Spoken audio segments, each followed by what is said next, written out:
इथे सुरू असलेल्या या कीर्तन महोत्सवातील चौथं कीर्तन पुष्पातील पूर्वरंग मला सादर करायला मिळाला, त्याबद्दल मी आमच्या कीर्तन गंगा या परिवाराला आणि इथल्या सिद्धिविनायक मंदिराच्या ट्रस्टी ऋणी आहे.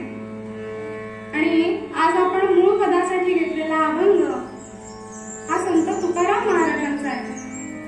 महाराजांनी सांगितलं, साठविला हरी जेणे हृदय मंदिरे, साठविला हरी जेणे हृदय मंदिरे, म्हणजे तो ईश्वर, तो परमात्मा, तो आपल्या हृदयात साठवा, असं महाराजांनी सांगितलं. परंतु तो ईश्वर या विश्वात सर्वत्र आहे. तो नाही अशी एकही जागा नाही असं आपण म्हणतो. तो भगवंत सगळीकडे भरलेला आहे. मग महाराजांनी असं का बरं सांगितलं असेल? महाराजांचं हे विधान खोटं आहे का? तर नाही सज्जन हो. संतांच्या प्रत्येक अभंगातील प्रत्येक शब्दाला आणि शब्दातल्या प्रत्येक अक्षराला फार मोठा अर्थ असतो. मग तरी असून महाराजांनी असं का सांगितलं की साठविला हरी जेणे हृदय मंदिरी, तो आपल्या हृदयात साठवा. आपण म्हणतो प्रत्येक माणसात सुद्धा देव आहे, परंतु महाराजांनी असं सांगितलं कारण तो सगळीकडे आहे, आपल्याला दिसतो, कधी नाही दिसत, परंतु आपल्या प्रचितीसाठी, आपल्या अनुभवासाठी तो आपल्या हृदयात साठवायला हवा. आपण आता घरात राहतो, आपल्याला काही गोष्टी हव्या असल्या तर त्या आपण साठवून ठेवतो की नाही? तसंच हा हरी आपल्याला जेव्हा गरज असते तेव्हा मिळावा किंवा तो आपल्या मदतीला यावा, म्हणून आपल्या हृदयात साठवण्याची गरज आहे. म्हणून महाराज म्हणतात, साठविला हरी जेणे हृदय मंदिरे. मग आता हा हरी आपल्या हृदयात साठवायचा कसा? तर आपल्याला कवींनी सगळ्या प्रश्नांची उत्तरं देऊन ठेवली आहेत. ते म्हणतात, या देहाचं मंदिर करा आणि या देहरूपी मंदिरात, त्या मनात तो हरी, तो परमात्मा, तो ईश्वर साठवून ठेवा. काय म्हणतात?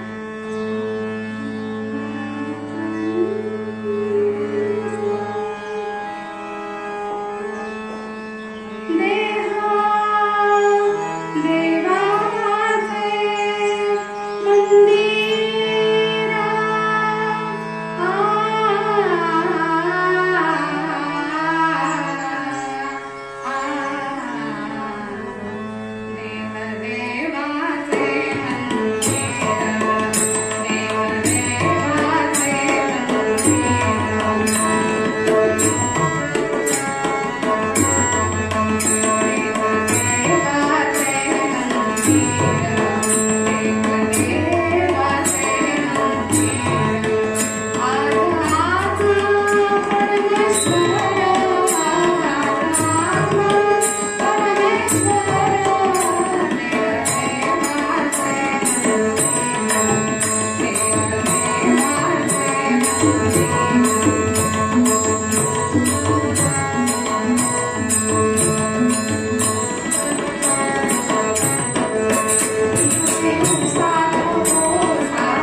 देहात देहात का हो जाता देवळात. म्हणजे देवळात जायचं नाही असा त्याचा अर्थ नव्हे, पण देवळात जाण्यासाठी जी पात्रता हवी, आपल्याला आधी माहिती हवं की माझ्यातही देव आहे आणि त्याचं स्मरण झालेलं हवं. मग आपण मनातून केलेला नमस्कार, मनापासून जोडलेले हात त्या देवापर्यंत नक्की पोहोचतात. पण त्यासाठी आधी आपल्या स्वरूपाचं आपल्याला ज्ञान हवं किंवा त्याची जाणीव हवी, आणि मग देवाला नमस्कार केला की तो देव सुद्धा आपल्याला प्रसन्न होतो. अशा प्रकारे हा देव, हा हरी आपल्या हृदयात साठवायचा आहे. साठविला हरी जेणे हृदय मंदिरी. पण हरी जर हृदयात साठवायचा असेल तर आधी आपलं मन किंवा आपलं शरीर हे निरोगी हवं, आणि हा निरोगी असलेल्या शरीरात तो हरी साठवणं सोपं जाईल. पण आजकाल काय झालं, माणसांना आजारच फार झाले. डायबिटीस झाला, कॅन्सर झाला, बीपी झाला, सगळं काही झालं. मग या देहात तो देव कसा राहिलो? याची एक गोळी त्याची एक गोळी म्हणेपर्यंत बशीभर गोळ्या होतात. एक जण असाच काहीतरी दुपारच्या वेळी बशीत पिऊन खात होता. तेवढ्या शेजाऱ्याने त्याला विचारलं, काय हो आज काय उपवास वाटतं, फराळ चाललेला दिसतोय. तो म्हणाला, हो फराळ चाललाय गोळ्यांचा, आजार झालाय डोळ्यांचा, डायबिटीस झाला सखा, आणि डॉक्टर म्हणतात बेतान खा. अहो डोळ्यांचा आजार झाला, डायबिटीस झाला, मग काय करणार? याच्या गोळ्या त्याच्या गोळ्या, या डॉक्टरकडे गेलो त्या डॉक्टरकडे गेलो म्हणेपर्यंत बशीभर गोळ्या झाल्या. दुपारी जेवणाऐवजी गोळ्याचा फराळ चाललेला होता. असे हे आजार आपल्याला होतात. मग तो मनुष्य म्हणाला, आपल्याला बीपी किती आहे ते माहितीये, आपली साखर किती आहे तीही माहितीये, मग आता आपल्या हृदयात हरी किती आहे हे एकदा जाऊन तपासायला हवं. म्हणून गेला डॉक्टरकडे. डॉक्टर म्हणाले, या बसा, काय होतंय सांगा. काय होतंय म्हणजे, अहो तुम्ही आमचं कालच आलेलो नाही का, बीपी तपासलात, साखर सुद्धा तपासलात, मग आता मला माझ्या हृदयातला हरी तपासायचा आहे. डॉक्टर म्हणाले, हरी? आता तो हरी कसा तपासायचा हे आधी कुणी सांगितलं तुम्हाला? तर असं मी एके ठिकाणी ऐकलेलं, तेव्हा मला असं वाटलं की त्यांनी सांगितलं, साठविला हरी जेणे हृदय मंदिरी, त्याची सरली झाला सफळ व्यापार. म्हणजे तो हरी हृदयात असला की डॉक्टरांकडची येरझाड संपते. म्हणून म्हटलं आपण हे तपासून घ्यावं हरी किती आहे. म्हणून मी आलो. तर डॉक्टरनी कपाळाला हात लावला, म्हणाले, कुठून आलात तुम्ही? ज्यांनी कोणी तुम्हाला हा हरी हृदयात असतो वगैरे काही ते सांगितलं, तो तपासायला सांगितलं, त्यांच्याकडे जा आणि तुम्ही तपासून घ्या, मला काही यातले घेत नाही. असा हा देव आपल्याला भेटतो का हो? त्याला फक्त आपला शुद्ध भक्तिभाव हवा असतो. मग आपण काय करतो, देवाला नवस बोलतो, या वर्षी माझी अडलेली सगळी कामं पुरी कर. मग मी तुला 5 नारळांचं तोरण बांधेन किंवा 1 तुपाचा दिवा लावेल. अहो ते नारळही त्याचेच, ते नारळाचं झाडही त्याचंच. मग तुम्ही आम्ही देणार तेवढे 5 नारळच कमी पडले का हो? हे विश्वच ज्याने निर्माण केलं, आपला पालक मालक चालक सगळं काही तोच आहे. मग आपण देऊ ते 5 नारळही त्याचेच ना हो, आपणही त्याचेच आहोत. मग वेगळं असं त्याने निर्माण केलेल्या जगातलं आपल्याकडे काय आहे त्याला देण्यासाठी? काही सुद्धा नाही. म्हणून तो सांगतो, माझं नाव आधी मुखानं घ्या, सतत माझं नामस्मरण करत राहा, तेवढं मला पुरे, आणखी काही सुद्धा नको. एका कवीने वर्णन केलंय, भेटतो देवता पूजन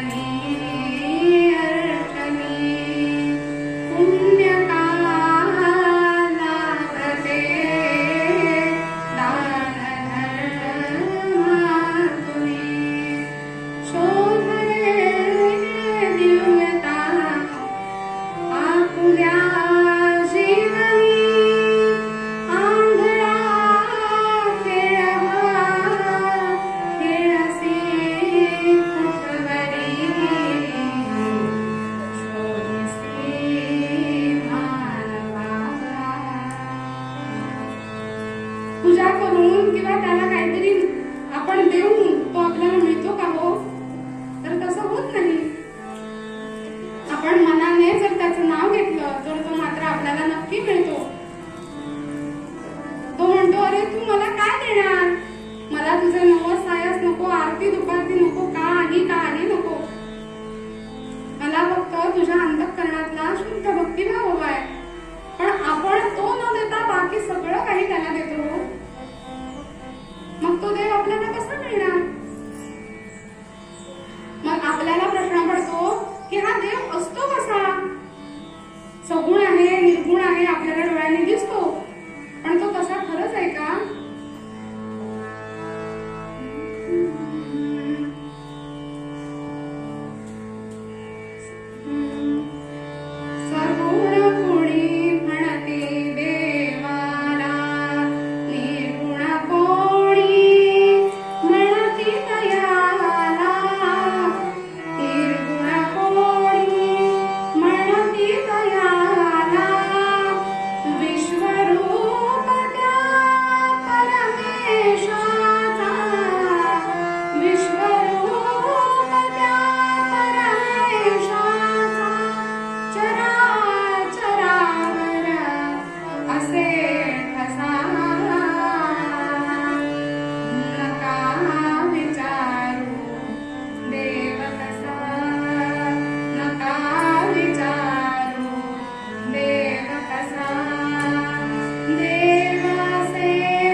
देव कसा आहे आपल्याला काही सुद्धा माहिती नाही. पण त्याचं हे आपण बघतो ते आपण तयार केलेलं रूप आहे. आपल्याला वाटतं आपण असा आकाराचा आपल्याला देव हवा, मग आपण त्याला अनेक आकार दिले, अनेक रूप दिली, पण तो भगवंत तो एकच आहे.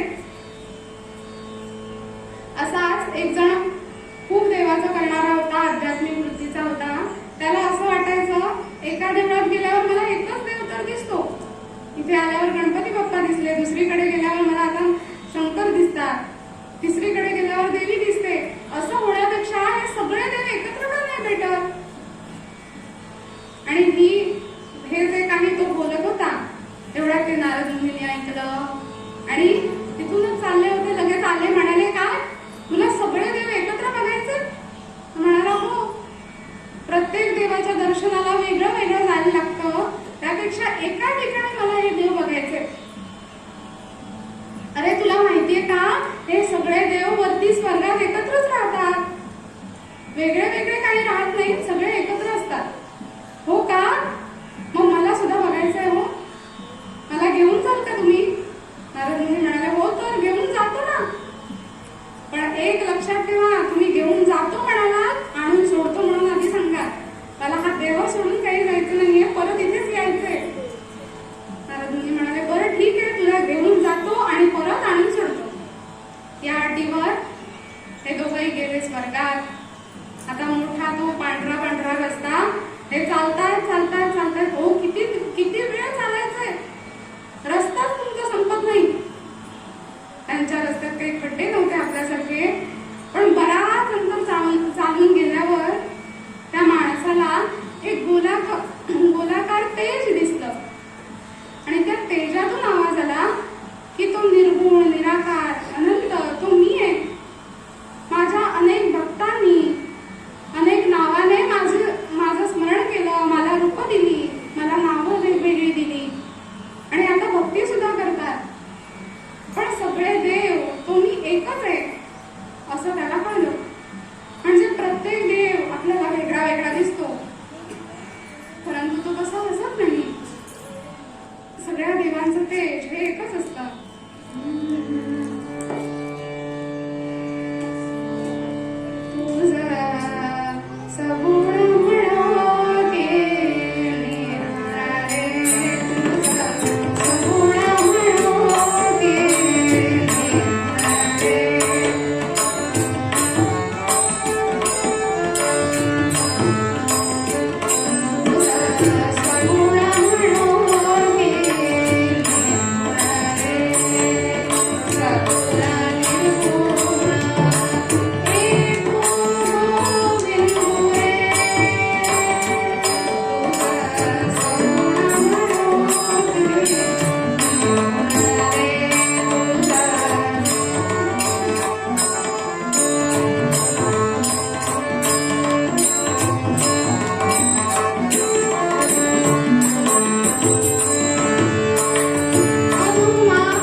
आपण वेगळ्या वेगळ्या नावाने त्याची भक्ती करतो, त्याची पूजा करतो. जेव्हा आपल्याला हा मनुष्य देह मिळाला तेव्हा भगवंताने सांगितलेलं की आता तू पृथ्वीवर जातोयस, तू माणूस होणार, तेव्हा माझं नाव सतत घेत राहा. आपणही तेव्हा हो म्हटलं.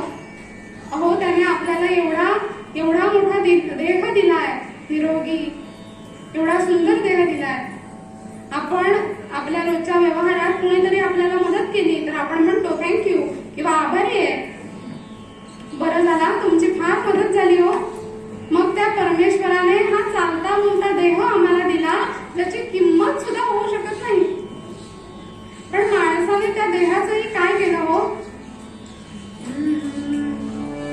ईश्वरे तुझदिने नरकाया साधने करिसी तू नरकाया भोगिशी निशिदिनी विषयाते मानिसी न मनी तू विषयाते. वामन पंडितांचा आपल्या सगळ्यांना माहिती असलेला श्लोक. आपल्याला ईश्वराने ही नरकाया दिलेली आहे. नरकाया म्हणजे मनुष्य देह. ईश्वरे तुझदिनी नरकाया साधने करिसी तू नरकाया. आणि माणसाने त्या देहाचं साधन करून त्याला नरक बनवलं हो. रोज या विषयांचा सुखात तो तल्लीन होतो आणि या सुखात तल्लीन होताना आपण भगवंताला मात्र विसरून जातो. हे सगळं विष आहे, तो भगवंत एकटाच शाश्वत आहे हे मात्र आपण विसरतो. तर देवाने आपल्याला सांगितलेलं की पृथ्वीवर गेल्यावर माझं नाव कायम घेत राहा.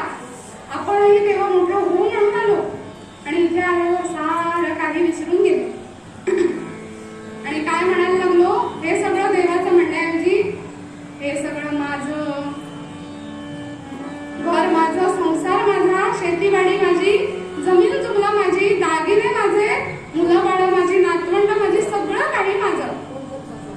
आणि हे सगळं माझं माझं म्हणण्याच्या नादात फक्त देव माझा म्हणायचा राहून गेला.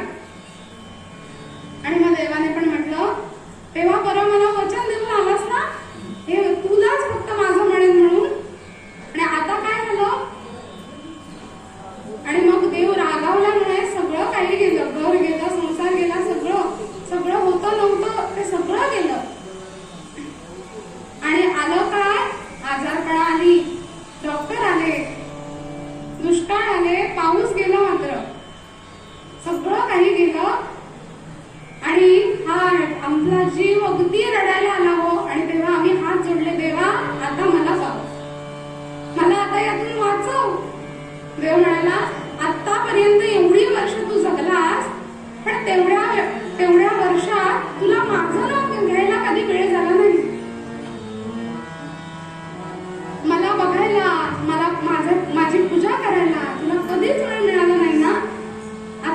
तुझ्याकडे बघायला मला मुळीच मात्र वेळ नाही.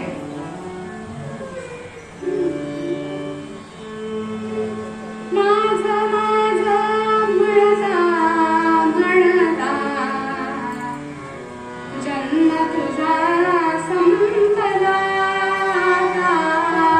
देव तुला आठवला, देव तुला आठवला, देव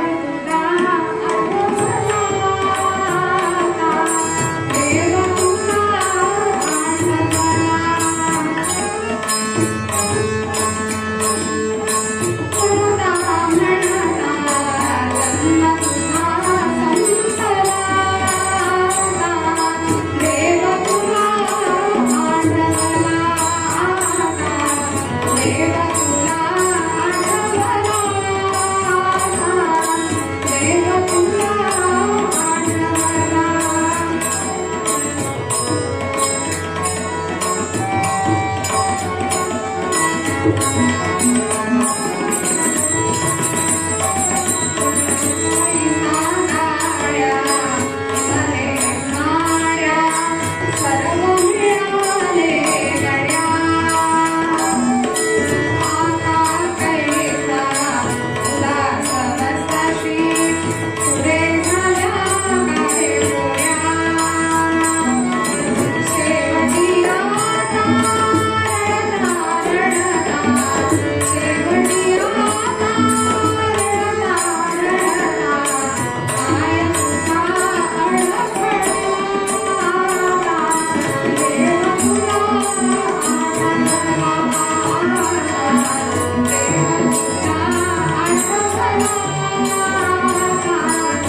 आधी सगळं काही हे माझं ते माझं ते माझं म्हणत राहिलास आणि आता तुला गरज आली, तुझ्याकडे काही नाही असं झालं तेव्हा मी मात्र आठवलं ना.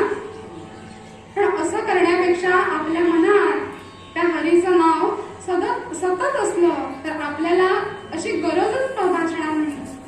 आपली सगळी काही कामं तो करेल. एकदा नारद मुनींनी भगवंतांना प्रश्न विचारला, भगवान तुमचा या पृथ्वीवरचा सगळ्यात प्रिय भक्त कोणता? आता देवाने उत्तर दिलं, जो मला साठवतो त्यालाच मी आठवतो. म्हणजे काय? तर जो मला मनात साठवतो, माझं नामस्मरण सतत करत राहतो, तो माझा सर्वश्रेष्ठ भक्त. अहो पण एखादं उदाहरण तरी द्या, म्हणजे मला कळेल कोण तुमचं नाव सतत घेतो. आता आपणच काय नाव घेतो म्हटल्यावर साधारणतः आपल्याकडे बोट दाखवतील असं वाटलं, पण भगवंत म्हणाले इकडे या दाखवतो. आणि त्यांनी पृथ्वीवर एका शेतात काम करत असलेल्या शेतकऱ्याकडे बोट दाखवलं. बघितलंस? तो बघ, तो माझा सर्वश्रेष्ठ भक्त. अहो भगवंत काय सांगताय काय हे? तो तर शेतात काम करतोय, मोलमजुरी करतोय आणि तो तुमचा भक्त? तो काम करताना नाव घेतोय म्हणून तो माझा सर्वश्रेष्ठ भक्त आहे. पण हे नारद मुनींना सांगून काही पटण्यासारखं नव्हतं. म्हणून भगवंत म्हणाले भगवंतांनी एक वाटी घेतली, त्या वाटीत पूर्ण तेल भरलं, ती वाटी भरेपर्यंत, आणि ती नारद मुनींच्या हातात दिली आणि सांगितलं ही वाटी घ्या आणि एक पृथ्वी प्रदक्षिणा घालून मला भेटायला या, तोपर्यंत मी माझी सगळी काही कामं आवरून ठेवतो. नारद मुनींनी ती वाटी हातात घेतली आणि पृथ्वी प्रदक्षिणा घालायला निघाले.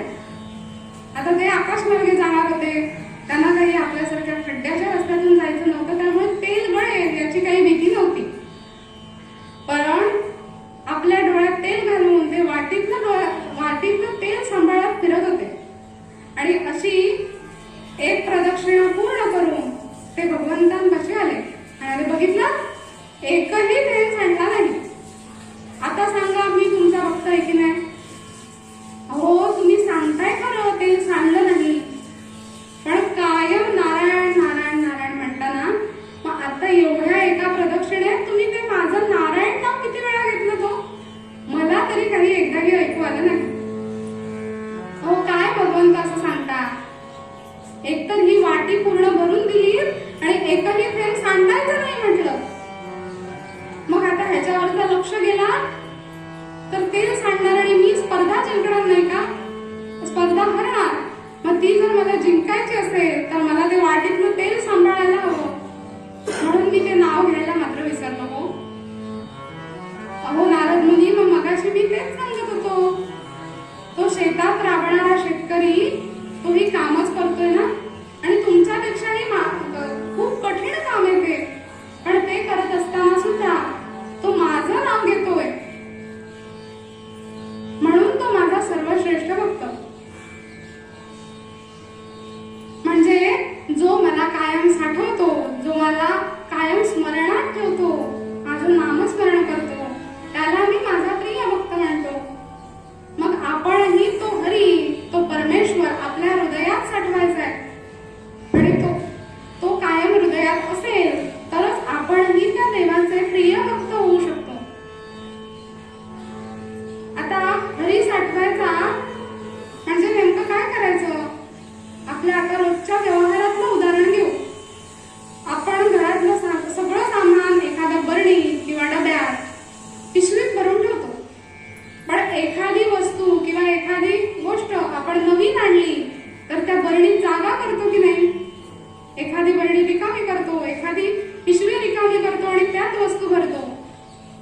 मग ती जागा रिकामी केल्याशिवाय आपल्याला ती वस्तू ठेवता येत नाही. तसं आपल्या मनातही जागा निर्माण झाल्याशिवाय तो भगवंत आपल्याला साठवता येणार नाही. त्यामुळे आधी आपलं मन हे रिकामं व्हायला हवं आणि त्या मनात मग तो हरी साठवायचा. परंतु माणूस फार लबाडी करतो. एका शहरात, एका राज्यात एक फार मोठा मूर्तिकार राहत होता. म्हणजे तो ज्या मूर्ती बनवायचा त्या मूर्तीत आणि ज्याची बनवली आहे त्याच्यात किंचितही फरक नसायचा. एवढी हुबेहूब मूर्ती. आणि एक दिवस असा तो मूर्ती बनवत होता आणि तेवढ्या दाराकडे कोणतरी आल्याचं त्याला जाणवलं.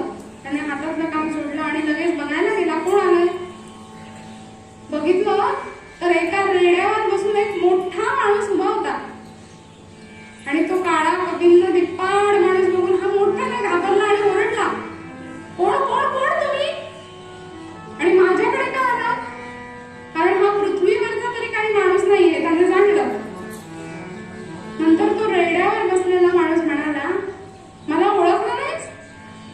अरे मी यम आलोय, यम तुझा प्राण न्यायला आलोय. आज या पृथ्वीवरचा हा तुझा शेवटचा दिवस. असं म्हटल्याबरोबर तो म्हणाला, अरे बापरे, हे एवढे आलेच आहे, आता मला घेऊन गेल्याशिवाय काही हे शांत होणार नाही. पण तरीही आपण काहीतरी उपाय करून बघूया. कारण माणूस कितीही जगला तरी त्याची जगण्याची इच्छा ही काही मरत नाही. त्याचा देह जातो पण त्याची जगण्याची इच्छा तशीच राहते. कितीही दुःख असलं तरी हे जीवन त्याला हवं असतं. हा प्रपंच त्याला हवा असतो. आपण म्हणतो मात्र हे मला काही नको, याचा मला मोह नाही, ते मला नको. पण असं नसतं. एखाद्या वेळी आपल्याला सांगितलं 4 दिवस जा, तरी सुद्धा घरचा मोह आपल्याला आवडत नाही. तसा हा माणूस त्या यमदेवांना म्हणाला, हे बघा यम काका, जरा मनवतच होता. तो म्हणाला, हे बघा, मला ना एक महत्वाची मूर्ती बनवायची आहे आणि ती मूर्ती बनवतो आणि मग मी तुमच्यासोबत येतो. यमदेव म्हणाले, मला काही एवढा वेळ आहे, आता लगेच चल माझ्या बरोबर. अहो ऐकून तरी घ्या, मी मूर्ती कुणाची बनवतोय सांगा? तुमच्या भगवंतांची, भगवान शिवशंकरांची मूर्ती बनवतोय. आता शंकरांचं नाव घेतल्यावर जरा यमदेव सुद्धा थोडे शांत झाले. म्हणाले,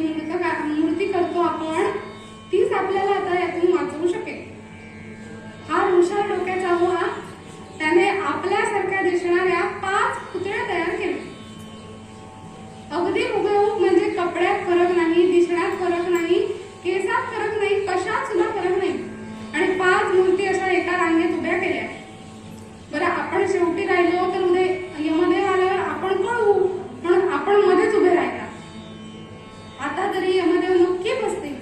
त्याला आपल्या या कलेचा गर्व झाला होता. आपल्या आयुष्यात, आपल्या जीवनात हे षड्रिपू मात्र आपल्याला अगदी उत्तम साथ देतात. आपण म्हटलं त्यांना काढून टाकायचं तरी ते काही आपली साथ सोडत नाही. एक वेळ माणूस सुद्धा जाईल आयुष्यातून, पण ते षड्रिपू जाणार नाही. तसा याला या गर्वाने घेरलेलं होतं. माझा एवढा मोठा चित्रकार कोणीच नाही, मूर्तिकार कोणीच नाही, या जगात कोण नाही असं त्याला वाटायचं. त्यामुळे दुसऱ्या दिवशी यमदेव येण्याच्या वेळेच्या आधी त्याने ते 5 पुतळे उभे केले. त्यांच्या मध्ये जाऊन आपण उभा राहिला. आता येऊ देतच यमदेव, बघूत या कसे मला ओळखतात. या थाटात अगदी उभा राहिला आणि ठरलेल्या वेळी यमदेव हजर झाले. यमदेवांनी बघितलं, अरे काल तर एकच माणूस होता, आज एकाचे 6 कसे काय झाले? म्हणजे या माणसाने मला फसवलं. तर मला सांगितलं माझ्या बॉसचा पुतळा बनवायचा आहे, माझ्या भगवंतांचा पुतळा बनवायचा आहे, म्हणून मी इथून निघून गेलो. पण तरी त्यांनी आपलेच एवढे पुतळे तयार केले. असं म्हटल्यावर आता त्यांनी मनात ठरवलं की या माणसाला शोधायचं तरी कसं, कारण अगदी हुबेहूब ते 6ही पुतळे दिसत होते. 6 म्हणजे 5 पुतळे आणि हा खरा माणूस. पण त्यांनी ओळखलं की माणसाच्या मनात गर्व आपल्या कलेचा असतो. त्यामुळे त्यांनी ठरवलं की आता याच्या गर्वाचा फुगा आपण फोडूया. असं म्हणून त्यांनी सांगितलं, अरे वा, काय सुंदर पुतळे बनवले अगदी, पण गड्या एक मात्र चूक केलीस तू. असं म्हटल्याबरोबर जो खरा माणूस होता त्याने एक पाय पुढे केला आणि विचारलं, काय चुकलं माझं? सांगा लवकर सांगा, काय चुकलं? असं म्हटल्यावर यमदेवाने आता त्याचा हात पकडला. परत या 6 मध्ये गेला तर आणि म्हणाले, हेच चुकलं. तुला जो तुझ्या कलेचा गर्व झालेला तो मला फोडायचा होता, तो फुगा मला फोडायचा होता, तो गर्व नाहीसा करायचा होता, म्हणून मी हे सगळं केलं. आता तुला माझ्या बरोबर यावंच लागेल. एक दिवस मागून मोठा आजचं मरण उद्यावर ढकललंस, पण आता काही तुला तसं करता येणार नाही. तेव्हा त्याला पश्चाताप झाला आणि त्याने शेवटी सांगितलं की त्या भगवंताचं नाव माझ्या मनात सदैव राहू दे, एवढा आशीर्वाद फक्त मला पुरेल, आणखी काही सुद्धा नको. पुढचा जन्म जर मनुष्याचा मिळाला असला तर सदैव त्या भगवंताचं स्मरण मला राहू दे आणि माझं हृदय हे तुझं सिंहासन होऊ दे, एवढी मात्र इच्छा आहे.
आणि तेव्हाच आपल्याला तो देव पावतो.